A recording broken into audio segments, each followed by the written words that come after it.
Welcome to அதீஸ் kitchen. நான் diet இருக்கணும்ப்பா, ஆனால் எனக்கு மார்னிங் அட்லீஸ்ட் ஒரு தோசையாச்சும் வேணும் அப்படிங்கிறவங்களுக்கு தான் இந்த வீடியோ. இதில் உங்களுக்கு இம்யூனிட்டி பவர் அதிகமும் கிடைக்கிறதுக்கான வாய்ப்புகள் அதிகம். இது இம்யூனிட்டி தோசைன்னு சொல்லலாம். வாங்க வீடியோக்குள்ள போகலாம். ஆனியன், ஒரு பெரிய ஆனியன், ஹாஃப் டொமேட்டோ, 2 கேப்சிகம் எடுத்திருக்கேன். கேப்சிகமில் இம்யூனிட்டி நிறைய இருக்குது அண்ட் ஆனியன்லேயும் நிறையவே இம்யூனிட்டி பவர் இருக்குது. இது மூணையும் நல்லா கிரைண்ட் பண்ணிக்கிறேன். ஃபஸ்ட்டு இந்த மாதிரி ஃபுல்லாக சாப் பண்ணியாச்சு. ஓகே, இந்த மாதிரி சாப் பண்ணி எடுத்துகிட்டு அதில் 2 எக்ஸ் கலந்துக்கிறேன். எக்கில் உங்களுக்கு ப்ரோட்டீன் நிறையா இருக்குது, அதனால் உங்களுக்கு ப்ரோட்டீனும் இதில் கிடைக்கும். நல்லா இதெல்லாம் மிக்ஸ் பண்ணிக்கிறேன். இதில் பெப்பர் பவுடர் சேர்த்துக்கோங்க. சேர்த்துட்டு இப்போ நம்ம தோசை ஊற்ற ஆரம்பிக்கலாம். சும்மா கொஞ்சமாக மாவு எடுத்து அதை நல்லா ஃபுல்லாக பரப்பி பேப்பர் மாதிரி தோசையை பரப்பிக்கோங்க.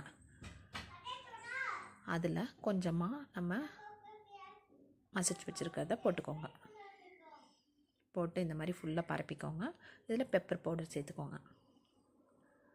நல்ல பெப்பர் பவுடர் போட்டு சும்மா அப்படி ஒரு திருப்பு இப்படி ஒரு திருப்பு போட்டு திருப்பி எடுத்தால் அவ்வளோதான், இம்யூனிட்டி தோசை ரெடி. ரொம்ப ரொம்ப சிம்பிள். மார்னிங் ஒரே ஒரு தோசை சாப்பிட்டாலே போதும், உங்களுக்கு வயிறு ஃபுல்லாகிடும். அதுக்கு மேலே உங்களால் சாப்பிடவும் முடியாது. இதனால் உங்கள் ஃபேட்டு ஏறவே ஏறாது. வீடியோ பிடிச்சிருந்தா சப்ஸ்கிரைப் பண்ணுங்கள். தேங்க்யூ.